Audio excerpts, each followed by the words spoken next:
ছোট থেকে শুনতে শুনতে বড় হয়ে এসেছি, মেয়েরা নাকি তার শ্বশুরবাড়িতে কখনোই কারো আপনজন হয় না, সবার প্রয়োজন হয়। কথাটা আমি সেই ছোটবেলা কখনো বিশ্বাস করতে না পারলেও আজ সংসার জীবনে এসে ঠিকই বুঝতে পেরেছি।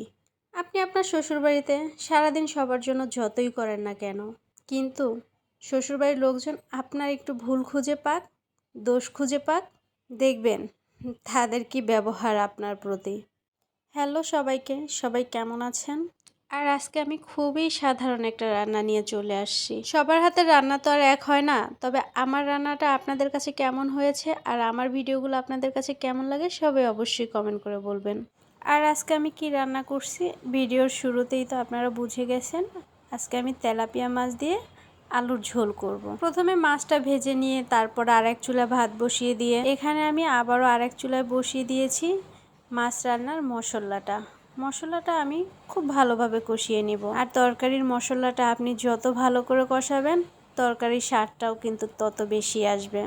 আবার আছে তো কিছু কিছু পরিবারে আপনি পরিবারের সবার জন্য যতই ভালো করার চেষ্টা করেন না কেন, যত সুন্দর করেই রান্না করেন না কেন, দেখবেন আপনার দোষ খুঁজতেই থাকবে। কখনো কখনো বলবে লবণ কম হয়েছে, আবার কখনো বলবে লবণটাও বেশি দিয়ে ফেলো।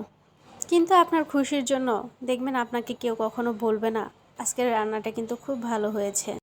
আবার কখনো তো এমনও হয় তরকারিতে একটু বেশি তেল দেখে মুখের উপরেই বলে ফেলে, তোমার বাবার বাড়ির টাকা দিয়ে কি তেল কিনে এনেছি, এত তেল দিয়ে রান্না করো, তুমি কি জানো তেলের দাম কত? আসলে কি ওই যে বললাম না, আপনি যতই যার জন্য করেন না কেন, কিন্তু দিন শেষে সবার প্রয়োজনেই আপনি থাকবেন, কিন্তু কখনো আপনি কারো প্রিয়জন হতে পারবেন না।